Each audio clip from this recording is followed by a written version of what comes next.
played tennis. Did you? Yeah. You tell me when. I'm recording.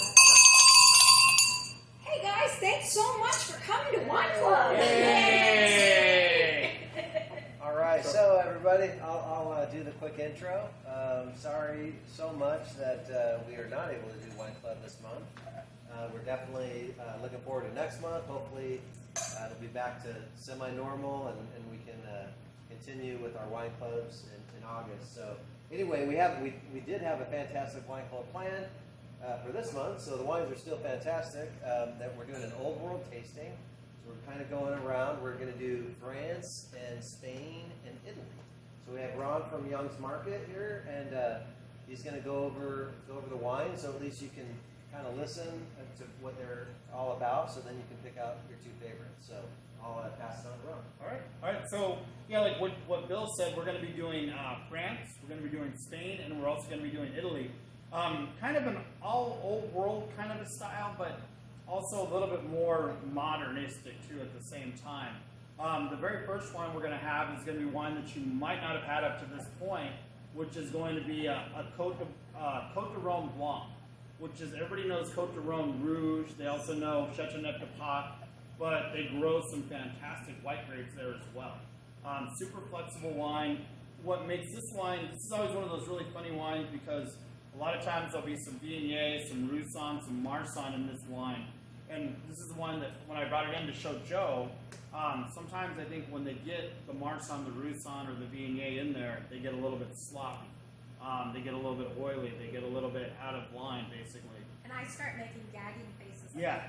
And then she says she doesn't like it, and then Bill says, I think it's okay. And then I say, and then I have a frowny face, and then Joe says, you didn't make the wine. So we're okay. We're okay on that one. But this one's really cool because it's going to be 40% Claret, 30% Beurre Blanc, 20% Grenache Blanc, and 10% Uni Blanc. And it's a property that's really only been established since about 2012.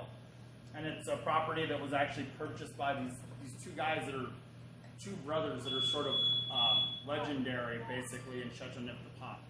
So one of the things that they do with this wine is the grapes are pressed, and then everything's vinified together. So you don't have a separate vinification. Basically, it's just bringing everything together. And what they do is they actually cold ferment the wine for about 24 hours. So they're holding all that really fresh, aromatic idea in there. And then there's no malolactic fermentation to this, and there's no oak either. So it's just really fresh and bright. And when it's 110 degrees, 112 degrees, it drinks great for that. This would be great for grilled fish. I like it if you like goat and sheep. Cheeses made of goat and sheep milk. This is a great idea for that. What do you think? Yeah, what I like about it is it's light with a lot of fruit on it, but to me it has like structure. Yeah. Like Chardonnay structure, but not the mallow, butter. Right. It just seems like there's a little bit of nice structure to it. That's what I think. Yeah, and like with the Marsanne Roussannes and all those, what I tend not to like about them, like you said, they get real oily, they can get real florally, but this one still has that crispness to it. Yeah, fruit, crisp, nice light, but a little bit of structure to it. Right, correct. And the truth of the matter is that Esther actually picked this one out. So I was on the fence, but Esther's like, no, we're doing this one. So Despite it being French. yeah. And when you're in this area of Chateauneuf de Pape and Cote de Rhone, the vines for this wine are anywhere between 35 to 60 years old, which is insane. When you talk to Rhone producers or people that own different Chateauneuf de Pape properties, they'll tell you that they don't feel like the vines really are doing what they're supposed to do until they're at least 15 to 20 or 25 years old. So this wine is prime time really right now, and the grapes are prime time.